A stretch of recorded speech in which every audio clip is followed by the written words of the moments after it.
দিনটা ছিল স্যাটারডে। বসেছিলাম একটু মোমো বানাবো বলে। কারণটা হলো আমার বরমশাই বরাবরই মোমো খেতে ভীষণ ভালোবাসে। আমার শ্বশুরমশাইয়ের চাকরি সূত্রেই জীবনের বেশ অনেকটা সময় কেটেছিলই আমার বরমশাইয়ের পাহাড়ের দিকে। তো সেখানেই আমার শাশুড়ি মা নানা রকমের মোমো তৈরি করা শিখেছিলেন।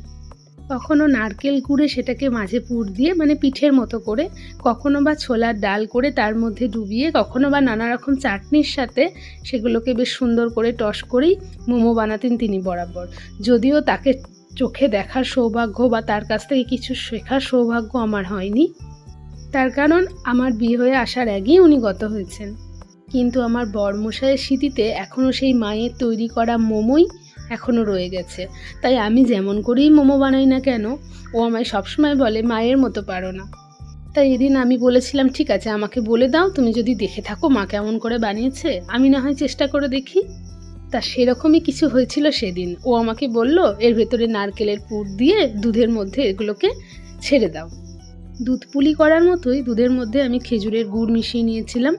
তো এত ভালো খেতে হয়েছিল, খানিকটা মোমোর ফিলিংসও পাওয়া যাচ্ছিল আর তার সাথে দুধ পুলিরও। তো দুটো মিলিয়ে সত্যি ভীষণ ভালো খেতে হয়েছিল। তোমাদেরকেও একবার এটা ট্রাই করে দেখার অনুরোধ রইল। তোমরা তো দেখলেই আমি এটাকে ময়দা দিয়েই করেছি, এর মধ্যে একটুও চাল গুঁড়ো মেশাইনি।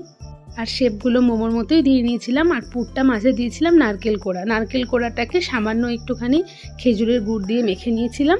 তারপর দুধের মধ্যে একটু লবঙ্গ, একটু তেজপাতা দিয়ে, একটু খেজুরের গুড় দিয়ে ফুটিয়ে ওগুলোকে ডুবিয়ে দিয়েছি। আপনাদের কেমন লাগলো কমেন্ট করে জানিও। ভালো লাগলে পাশে থাকার অনুরোধ রইল। আজকের ভিডিও এখানে শেষ করলাম। টাটা।